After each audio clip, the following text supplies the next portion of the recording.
Hello again, it's Jess or JashiiCorrin, and today we're going to be having a look at indexing in your bullet journal.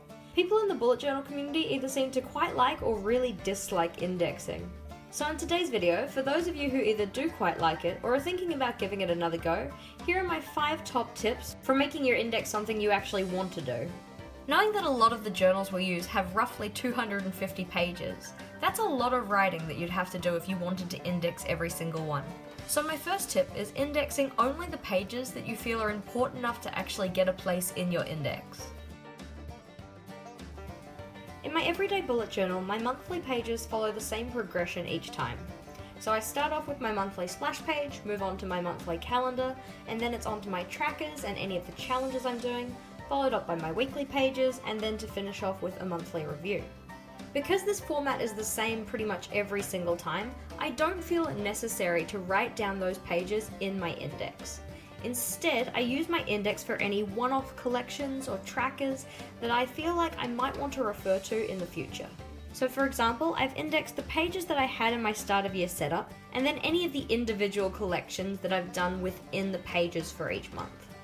When looking at a long list of pages in an index, it can actually be kind of hard to find the ones that you, in particular, want to look at the time. So my second tip is color coding. Color coding is a great visual way to easily pick out certain pages from your full index. Items in your index can be color coded based on the type of information those pages hold, or it could be the type of spread. Some of the things that you could color code for could include special collections, spreads related to important memories, regular pages that you do every month, or whether they hold personal information or important to-dos.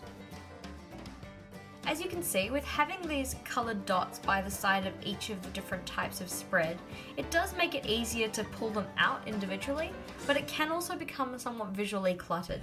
So it is recommended that if you are going to colour code your pages, pick colours that, 1, you very much know what the colour actually means, and 2, you only colour code things that you feel it's really necessary for. Another way you could colour code this, instead of doing it with the dots, you could colour in the text or use a different coloured pen to write that text. Our third tip is another that deals with finding things in your index quickly, and that is sectioning pages off or grouping pages that are similar. In terms of sectioning off or grouping pages that are similar, this can be done in a huge variety of different ways. So for instance, you might want to group all of the pages from a certain month, or you might want to group all of the pages of a certain type, or possibly you might want to group all pages that are related to a certain theme. So I have 2 examples here down the bottom.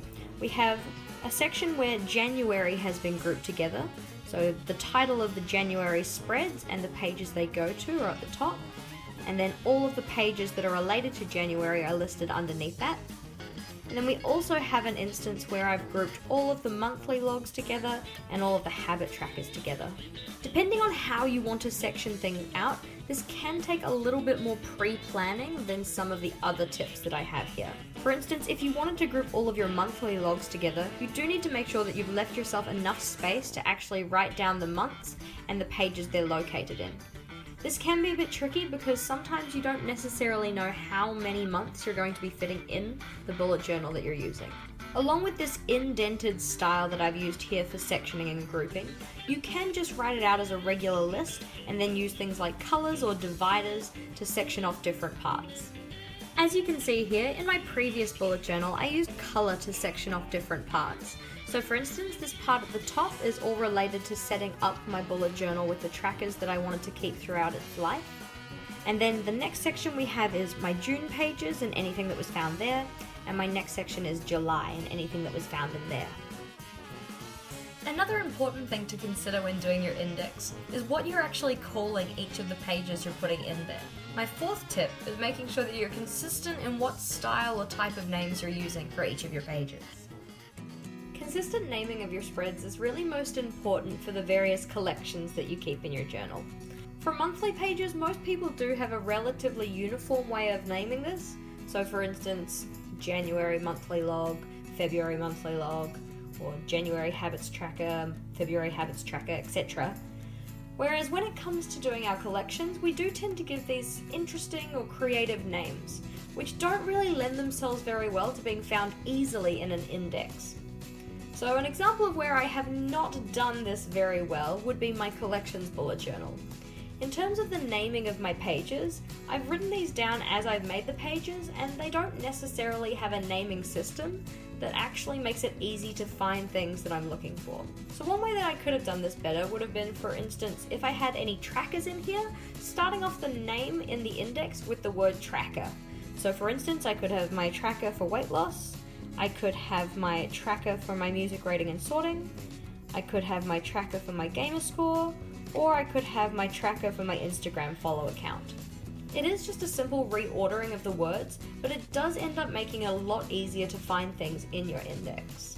Following this idea, I could also have renamed any reference pages with the word reference, or maybe any swatch pages with the word swatch at the start. Any pages that fit a certain theme can be categorized by first putting a small descriptor of what that page is. So trackers, swatches, reference pages, or any other broad category of page that you might have. Although there's not much that I can do about that now, I can go in with tip number 1 and do some color coding so that it jumps out at me which pages are actually trackers and which ones are other things.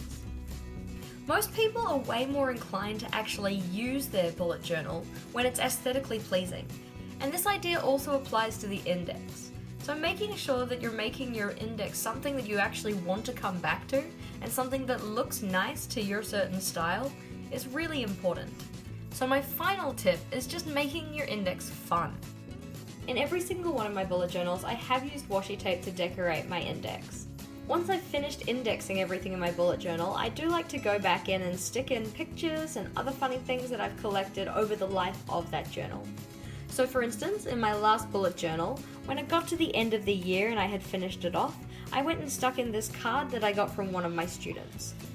Other things you could stick in could be photos or pictures or things that inspire you.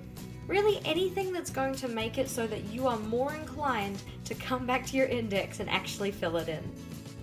That's all from me today. If you had any thoughts, comments or feels, or if you had any suggestions for videos you might want to see in the future, please do leave them in the comments section below. I love reading what you guys have to say. If you haven't already, you can subscribe to my channel to see the videos that I release every Thursday and Sunday.